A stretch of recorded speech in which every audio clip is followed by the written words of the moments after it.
नमस्कार भाइ बहिनीहरू हो। आज हामी नेपाली विषय अन्तर्गत बोध तथा अभिव्यक्ति खण्ड अर्थात् रचना खण्डसँग सम्बन्धित दैनिकी लेखन र वक्तृत्व लेखन कसरी गर्ने भन्ने कुराको बारेमा छलफल गर्न गइरहेका छौँ।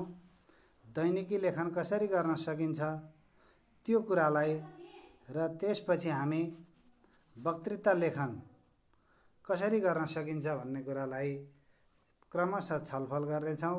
भाइ बहिनीहरूले ध्यान दिएर सुन्नुहोला। दैनिकी लेखन, दैनिकी दिन प्लस इक दैनिक हो।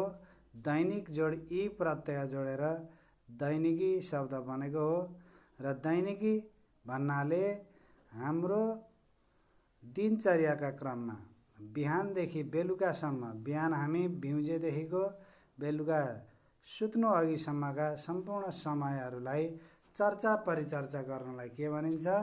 दैनिकी भनिन्छ भाइ बहिनीहरू।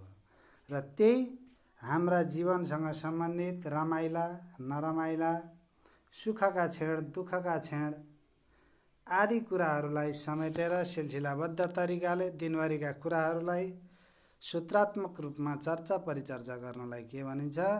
दैनिकी भनिन्छ। र त्यही दैनिकीलाई, त्यही दिनचर्यालाई कपीमा उतार्ने कामलाई, लिपिबद्ध गर्ने कामलाई दैनिकी लेखन भनिन्छ भाइ बहिनीहरू हो।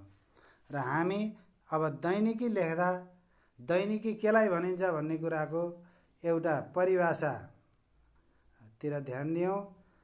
के हुन्छ दैनिकी भनेको के हो? ध्यान दिएर हेर त भाइ बहिनीहरू। यो स्लाइडमा कुनै पनि व्यक्तिले आफूले दिनभरि गरेका कार्यकलापलाई समेटेर लेखेको लेखन नै दैनिकी लेखन हो। व्यक्तिको जीवनमा राम्रा नराम्रा अनुभूतिहरू दैनिकीमा समेटिएको हुन्छ। दैनिकी व्यक्तिको निजी अभिलेख र इतिहास हो। त्यसैले यसमा व्यक्तिका दुःख सुख पश्चात निर्णय र अठोटहरू समावेश गर्नुपर्छ। दैनिकी मानिसको दैनिक क्रियाकलापको विवरण भएकाले प्राय राति सुत्ने बेलामा लेखिन्छ। दैनिकीबाट विगतका गल्ती, धोका, दुर्व्यवहार, दुर्घटना जस्ता घटनाहरूलाई जोगिएर भविष्यमा अगाडि बढ्न सहयोग पुग्दछ। अर्थात् यो दैनिकीलाई कसरी उपयोग गर्दा राम्रो हुन्छ भन्ने कुरालाई समेत चर्चा गरेको छ भाइ बहिनीहरू हो यो परिभाषामा। त्यसै गरी यहाँ चर्चा गरेको छ दैनिकी लेख्ने तरिका। दैनिकी कसरी लेखिन्छ त? त्यो कुरालाई ध्यान दिएर हेर भाइ बहिनीहरू हो। दिनभरि गरेका काम तथा अनुभव समेटिएका बुँदा टिपोट गर्ने। 1 नम्बरमा दिनभरि गरेका काम तथा अनुभव समेटिएका बुँदालाई के गर्ने? टिपोट गर्ने। 2 नम्बरमा बुँदाहरूको क्रम निर्धारण गर्ने। बुँदाहरूको क्रम बिहानै के भयो, त्यसपछि के भयो, त्यसपछि के भयो, त्यसलाई बुँदाहरूको क्रम भनेको हो। कुनै पनि कामलाई क्रमिक रूपमा टिप्ने। 3 नम्बरमा दैनिकी लेख्ने दिनको मिति लेख्ने। दैनिकी लेख्ने दिनको मिति लेख्ने अर्थात् माथि दैनिकी कुन दिन लेखेको हो, हामी कुन दिन लेखिरहेका छौँ, अर्थात् कुन दिनको बेलुका लेखिरहेका छौँ हामी सुत्नु अगाडि, त्यो दिनको मितिलाई मिति, साल, महिना, गते र बार समेत अक्षरमा लेख्नुपर्ने हुन्छ भाइ बहिनीहरू हो। त्यसै गरी टिपिएका बुँदा मिलान गरी दैनिकी लेख्न सुरु गर्ने। दैनिकीलाई सामान्यतया आदि, मध्य र अन्त्य भाग गरेर 3 भागमा विभाजन गरिन्छ। र आदि भाग अर्थात् सुरुवात, मध्य भाग अर्थात् बीच भाग र अन्त्य भाग अर्थात् निचोड निष्कर्ष, यसरी 3 भाग कम्तीमा 3 भागमा विभाजन गर्नुपर्छ। र अनुच्छेद चाहिँ सामान्यतया 3 अनुच्छेदमा हो र हामीले बढीमा भने 3, 4, 5, 6 अनुच्छेदमा भने लेख्न सक्छौँ। विषयवस्तु अनुसार, समय अनुसार र लेख्नुपर्ने अवस्था अनुसार। त्यसै गरी दैनिकीको भाव प्रतिबिम्बित हुने गरी शीर्षक दिने, अर्थात् दैनिकीमा एउटा शीर्षक अनिवार्य हुन्छ। घुम्न गएको दिन, ठुलो पानी परेको दिन, साथी रिसाएको दिन अर्थात् झगडा परेको दिन, परीक्षाको रिजल्टमा आफू अनुत्तीर्ण भएको दिन आदि इत्यादि हाम्रा शीर्षकहरू हुन सक्छन् दैनिकीका है। त्यो सबै विषयवस्तुलाई समेट्ने गरी दैनिकीको शीर्षक लेख्न जरुरी छ। त्यसै गरी दैनिकी लेख्दाखेरि 6औं नम्बरमा प्रथम पुरुषीय शैलीको प्रयोग गर्ने अर्थात् म पात्र राखेरै अर्थात् आफूले आफूलाई सङ्केत गर्दै मैले यसो गरेँ उसो गरेँ यसो भयो उसो भयो भन्दै क्रमिक रूपमा लेख्ने अर्थात् प्रथम पुरुष ढाँचामा लेख्नुपर्ने हुन्छ। त्यसै गरी भूतकालीन क्रियापदको प्रयोग गर्ने, यो दैनिकी लेख्दाखेरि भूतकालको क्रियाको प्रयोग गर्नुपर्छ। भाइ बहिनीहरू हो, भाइ बहिनीहरूलाई भूतकालको क्रिया थाहा छँदैछ, गरेँ भने गयो देखेँ आदि इत्यादि। त्यसै गरी 8औं नम्बरमा सरल सहज तथा सम्प्रेष्य भाषाको प्रयोग गर्ने, एकदमै सजिलो भाषाको प्रयोग गर्ने, सबैले बुझ्ने खालको भाषाको प्रयोग गर्ने, सबैलाई एउटाले भनेको कुरा अर्कालाई सम्प्रेषण गर्न, व्यक्त गर्न अर्थात् अरूमा सञ्चार गर्न सकिने खालको भाषाको प्रयोग गर्यो भने त्यो चाहिँ दैनिकी उपयुक्त मानिन्छ। यसरी हामीले दैनिकी लेख्ने तरिकाको बारेमा चर्चा गऱ्यौँ। दैनिकी बिहानदेखि बेलुकासम्म गरिने विभिन्न क्रियाकलापहरूको चर्चा परिचर्चा हो भाइ बहिनीहरू। त्यसै गरी हामीले अब यो कक्षा 9मा मङ्गलाका 3 दिन भनेर हामीले दैनिकी पढेका छौँ। त्यसै गरी हामीले थरीथरीका दैनिकीहरू पढ्ने अभ्यास गर्न सक्छौँ हो। त्यही कुरालाई यसमा सङ्केत गरेको छ। र अर्को शीर्षक हामी पढ्न गइरहेका छौँ वक्तृता लेखन। वक्तृत्व कला प्रतियोगिता पनि भनिन्छ, वक्तृता पनि भनिन्छ। यसलाई वक्तृत्व कला, वक्तृता जे भने पनि अङ्ग्रेजीमा भन्ने गरेको स्पिच हो, भाषण। त्यसैलाई नेपालीमा वक्तृता भनेर भनेको हो। र यो वक्तृता स्पिच हामीले लेख्नुपर्ने हुन्छ।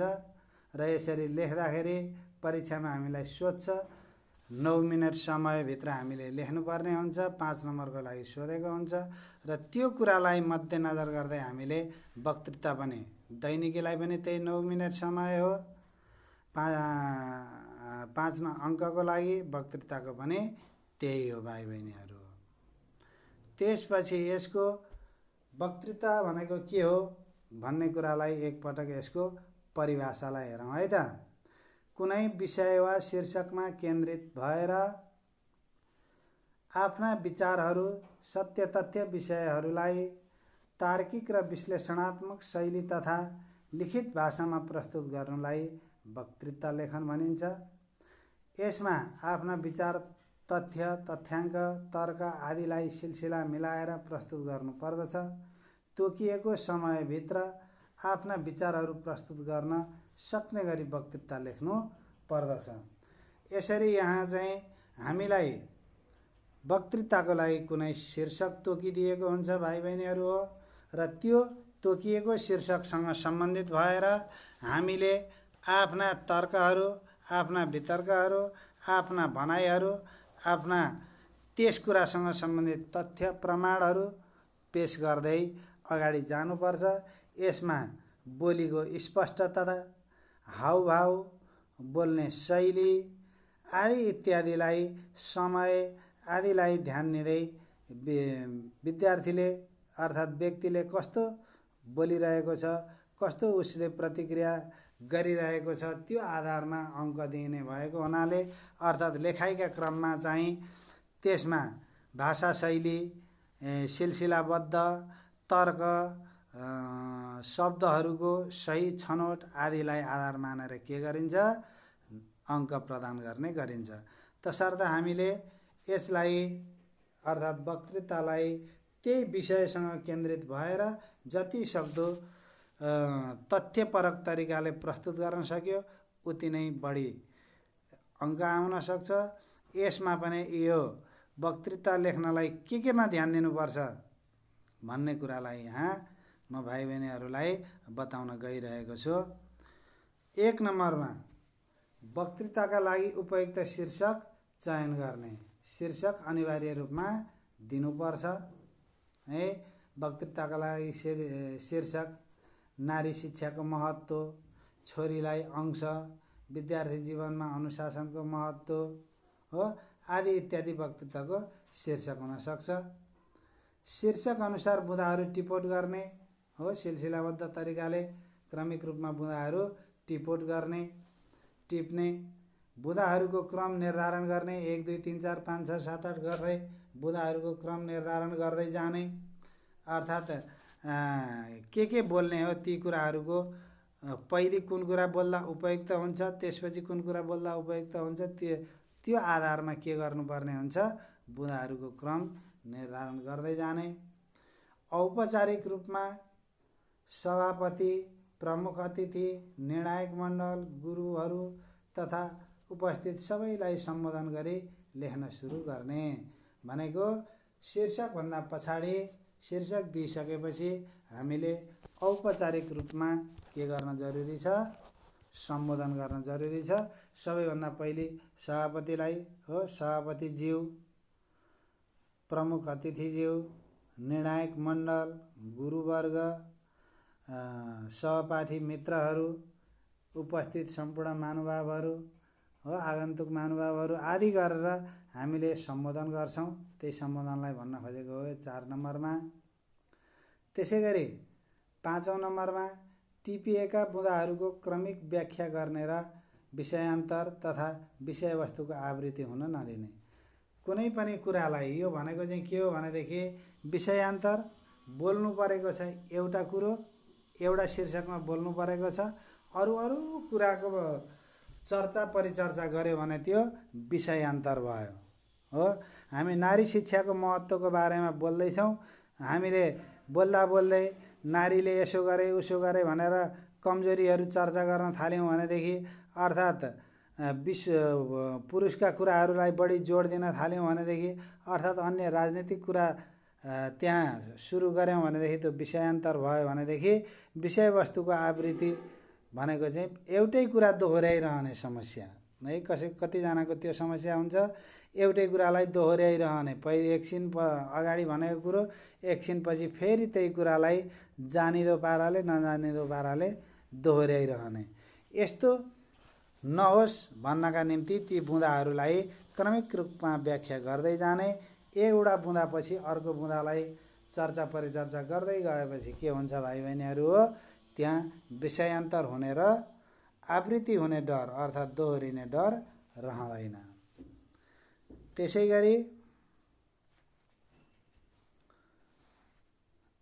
त्यसैगरी भाइ बहिनीहरू आज हामी अर्का एकजना गुरुले यसको बारेमा दिनुभएको अर्थात् दैनिकी र वक्तृत्वको बारेमा चर्चा परिचर्चा गर्नुभएको एउटा सानो भिडियो क्लिपलाई यहाँ प्रस्तुत गर्न गइरहेको छु र यसबाट पनि तिमीहरू अझ स्पष्ट हुनेछौ त्यो वक्तृता कसरी लेख्ने, दैनिकी कसरी लेख्ने भन्ने कुरासँग सम्बन्धित भएर र यहाँ चाहिँ दैनिकीका कुराहरूलाई विशेष जोड दिएको छ र परीक्षामा भाइ बहिनीहरूले यही मैले भनेका कुरालाई आधार मानेर लेख्न सक्यौ भनेदेखि राम्रो अङ्क प्राप्त हुन्छ। अक्षर सफाई शुद्धतामा विशेष ध्यान दिएर लेख्नुपर्ने कुरा त भाइ बहिनीहरूलाई पहिले नै थाहा छँदैछ र अलिकति यो तेज प्रसाद काफ्ले सरको कुराकानीलाई उहाँले पढाउनु भएको कुरालाई मैले यहाँ सन्दर्भ विषयवस्तु बनाएको छु र ध्यान दिएर भाइ बहिनीहरूले सुन्ने कोसिस गर्ने।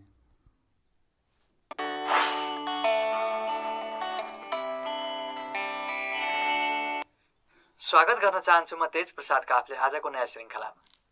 आज हामी कक्षा 9 अन्तर्गत पाठ 10 दैनिकी रहेको छ र यही शीर्षकमा रहेर दैनिकी कसरी लेखन गर्ने भन्ने विषयलाई उठान गर्नेछ। पाठ 10 जुन दैनिकी रहेको छ र शीर्षक दिएको छ मङ्गलाका 3 दिन। त यस अन्तर्गत रहेर आज हामीले दैनिकी लेखन भनेको के हो र दैनिकी लेखन कसरी गर्ने अथवा दैनिकी लेखन गर्दा के कस्ता कुरामा ध्यान दिनुपर्छ भन्ने कुरालाई उठान गर्नेछौँ। त सामान्यतया अलिकति सैद्धान्तिक कुरा गरौँ।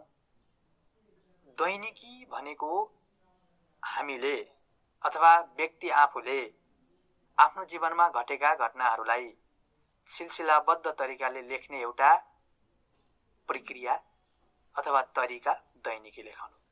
विशेषतः दैनिकी लेखन भाषाका 4वटा सिप मध्ये लेखाइ सिपसँग बढी सम्बन्धित छ। यो कुरा हामीले बुझ्नु पर्यो पहिला है। त्यो व्यक्तिको जीवनमा राम्रा घटना, नराम्रा घटना, दुःख, पश्चाताप यावत कुराहरू घट्ने गर्दछन्। त तिनै कुराहरूलाई व्यक्तिले लेख्ने कामलाई चाहिँ हामी दैनिकी लेखन अथवा डायरी लेखन पनि भन्ने गर्दछौँ। त व्यक्तिले दैनिकी लेखन गर्दा आफ्नो जीवनमा घटेका त्यस्ता दुःखहरूलाई लेखेर एउटा दुःखलाई व्यक्त गर्ने एउटा माध्यम बनाउन सक्छ। जीवनमा आफ्ना व्यक्तिगत कमजोरीहरूलाई व्यक्तिले लेखेर चाहिँ आफ्ना कमजोरीहरूलाई सुधार्ने एउटा बाटो बनाउन सक्छ। त कैयौँ धेरै उदाहरणहरू दैनिकी लेखेर व्यक्तिले चाहिँ आफ्नो व्यवहार सुधारेका कुराहरू हामी लेख्न, सुन्न, पढ्न पाउँछौँ। अमेरिका जस्तो देशमा दैनिकी लेखनबाट एकजना शिक्षिकाले, भाषा पढाउने शिक्षिकाले विद्यार्थीको जीवनमै परिवर्तन ल्याएका कुराहरू हामीले हेर्न, देख्न, प्रशस्त भिडियोहरू हामीले चाहिँ हेर्न सक्छौँ। त्यसैले दैनिकी लेखनको धेरै ठुलो महत्त्व छ भन्ने कुरा लाग्छ। त्यसो त म आफै पनि दैनिकी लेख्ने गर्छु। दैनिकी लेख्दै गर्दाखेरि लेख्ने कुरा सहज छैन। जब म लेख्न बस्छु, मैले अलिकति अनुभव यहाँ चाहिँ व्यक्त गर्न खोजेँ। लेख्दै गर्दा आफ्ना कमजोरीहरू के रहेछन्, कसरी सुधार गर्न सकिन्छ भन्ने कुराको चाहिँ त्यहाँ मैले लेख्ने बेलामा मैले महसुस गरेको छु। त्यसले निश्चय नै व्यक्तित्व निर्माणमा ठुलो महत्त्व राख्छ भन्ने कुरामा मलाई विश्वास छ। र यो त भयो अलिकति सैद्धान्तिक कुरा। अब दैनिकी कसरी लेखन गर्ने त भन्ने कुरामा अगाडि बढौँ। अब ठ्याक्कै भन्नुपर्दा दैनिकी लेखन यसरी नै गर्नुपर्छ भनेर कुनै नीति नियम त छैन। तर शाब्दिक अर्थ केलाउँदा जसरी हामीले दैनिकी भन्यौँ, त दैनिकीको अर्थ त दिनदिनै भन्ने अर्थ लाग्छ। त्यसो नभएर व्यक्तिले दैनिकी लेखन गर्दा आफ्नो जीवनमा घटेका घटना, भविष्यका लक्ष्यका कुराहरू अथवा कतै बाटोमा यात्रा गर्दा आफूले देखेका, सुनेका, भनेका, चलचित्र हेरेर चलचित्रमा राम्रा नराम्रा पक्षहरू, विद्यालयमा घटेका घटनाहरू यावत जे कुराहरू पनि दैनिकीमा लेख्न सकिन्छ। दैनिकीको क्षेत्र व्यापक र विस्तृत छ। यसलाई हामीले दिनमा उठेर आफूले बिहान गरेका सामान्य कुराहरू मात्र लेखिनुपर्छ भन्ने कुरा होइन। त्यसैले यसको क्षेत्र व्यापक छ। त के लेख्ने भन्ने कुराहरू मोटामोटी म तपाईँहरूलाई यहाँ देखाउने छु। ल म सुरुवात गर्न चाहन्छु। सबैभन्दा पहिला म तपाईँहरूलाई एउटा नमुना पेश गर्न चाहन्छु र त्यो नमुनाका आधारमा के गर्ने भन्ने कुरा पढाउँछु है त। हुन्छ त सबैभन्दा पहिला दैनिकी लेखनको नमुना म यहाँ तपाईँहरूलाई पेश गर्न चाहन्छु। त सबैभन्दा पहिला अब सामान्यतया दैनिकी लेखन गर्दा शीर्षक दिइने चलन हुन्छ।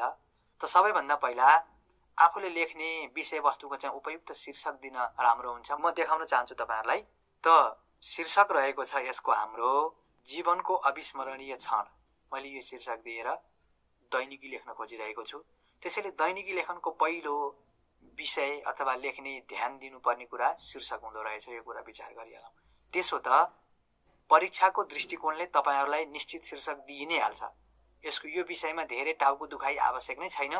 त्यो शीर्षक लेख्ने पहिला, त्यसपछि के गर्ने, अबका विषयहरू महत्त्वपूर्ण छन्। त अब के गर्छौँ त, शीर्षक लेखिसकेपछि हामीले दैनिकी लेख्दा सबैभन्दा महत्त्वपूर्ण छोड्दै नहुने कुरा, कुन दिन बसेर तपाईँले दैनिकी लेख्दै हुनुहुन्छ त्यो दिनको प्रष्ट मिति लेख्ने र मितिसँगै महिना, गते र बार पनि स्पष्टसँग खोलाउने। त्यसलाई तपाईँले दैनिकीको दायाँतर्फ चाहिँ यसलाई उल्लेख गर्ने। हेर्नुहोस् त, मैले यहाँनिर यसरी उल्लेख गरेको छु। मिति लेखेँ, मैले गते लेखेँ, महिना लेखेँ अनि बार पनि प्रष्टसँग खुलाएँ।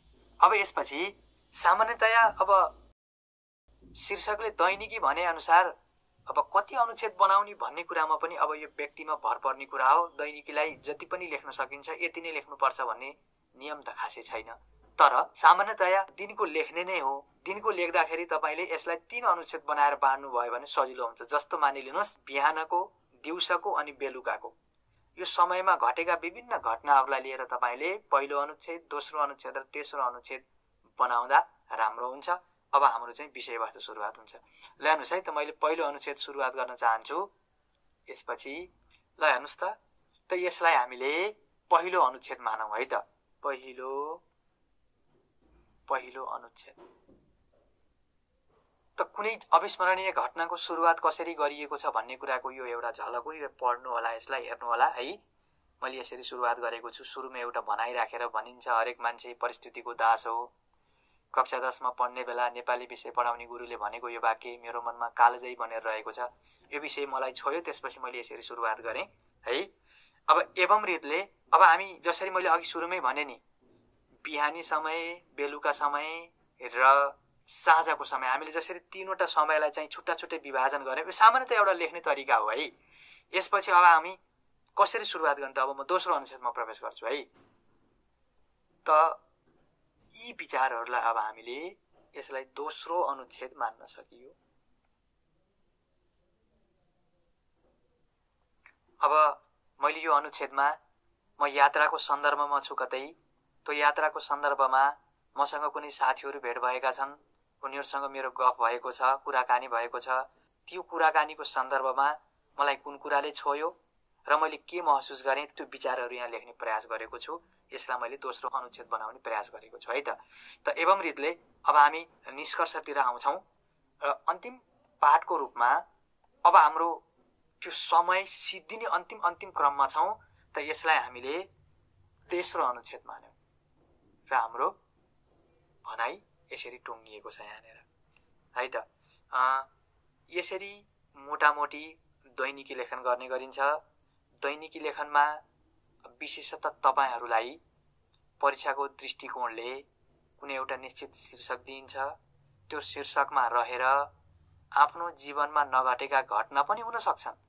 त्यस्तो स्थिति सिर्जना भयो भने आफूले काल्पनिकता बनाएर र त्यसलाई सिलसिलाबद्ध तरिकाले लेख्न सक्नु पर्दछ। मैले त अनुभवै गरेको छैन, मलाई त आउँदैन भनेर चाहिँ त्यसरी भन्न नमिल्ला। तपाईले त्यहाँ सिर्जनाको प्रयोग र कल्पनाको प्रयोग गर्न जरुरी छ। र अर्को कुरा के पनि हुन्छ भने दैनिकी घटेका घटनाहरू लेखिने भएकाले र स्वयं आफैले लेख्ने भएका कारणले गर्दा यसको शैली प्रथम पुरुषको हुन्छ। प्रथम पुरुषको हुन्छ भन्नुको तात्पर्य आफैले, प्रथम पुरुष भनेको त बोल्ने वक्ता हो नि, त्यसैले आफ्नो बारेमा आफैले लेख्ने भएको कारणले गर्दा यो प्रथम पुरुषको शैली हुन्छ र यो बहुत कालमा पनि हुन्छ। यो कुरा चाहिँ लेखाइको सन्दर्भमा बुझ्ने कुरा हो र 3 अनुच्छेद बनाउँदा राम्रो हुन्छ। समयको पाबन्दीमा गएर लेख्नु पर्ने हुन्छ। तपाईहरुले परीक्षाको दृष्टिकोणले मैले कुरा गरेको छु र यति कुरा गरेपछि तपाईको दैनिकीले पूर्णता पाउँछ। मैले यहाँ यो तपाईहरुलाई नमुनाको रूपमा एउटा दैनिकी राखेको छु। अब म तपाईहरुलाई जसरी मैले तपाईहरुलाई यहाँ टुक्रा टुक्रा गरेर दैनिकी देखाएँ, म अब पूर्ण दैनिकी देखाउन चाहन्छु। ल हेर्नुस् त, मैले तपाईहरुलाई देखाएको टुक्रा टुक्रा दैनिकी यहाँनेर मैले सुरुमा शीर्षक दिएको थिएँ, यसैगरी मिति उल्लेख गर्नुपर्छ भनेको थिएँ र यसलाई मैले पहिलो अनुच्छेद मानेर तपाईहरुलाई प्रस्तुत गरेको थिएँ। यसैगरी यसलाई दोस्रो अनुच्छेद र यसलाई निष्कर्ष मानेर गरेको थिएँ। यी विचारहरू पढ्नु होला र दैनिकी लेख्ने तरिकाहरू यहाँबाट तपाईहरुले लिन सक्नुहुन्छ है। भाइ बहिनीहरूले कुरा बुझिहाल्यौ। यसरी दैनिकी लेखिन्छ। वक्तृत्व लेख्ने तरिका हामीले स्पिच कम्पिटिसन धेरै गरेका छौं। भाइ बहिनीहरूले नेपाली वक्तृत्व कला प्रतियोगितामा भाग लिएका छौ। यसरी हामीले यो दैनिकी र वक्तृत्व लेख्न सक्छौं। भाइ बहिनीहरूले यही मैले भनेका नियम, यो सरले भनेका कुराहरू सुनेर जे जति बुझ्यौ र यसलाई जति धेरै अभ्यास गर्यो त्यति राम्रो लेख्न सकिने भएको हुनाले राम्रो अभ्यास गर्ने, कोरोनाबाट बच्दै घरमै बसेर राम्रो तयारी गर्नेछौ भन्ने आशाका साथ अर्को दिन भेट गर्ने बाचा गर्दै अहिलेलाई बिदा हुन्छु। धन्यवाद, नमस्कार।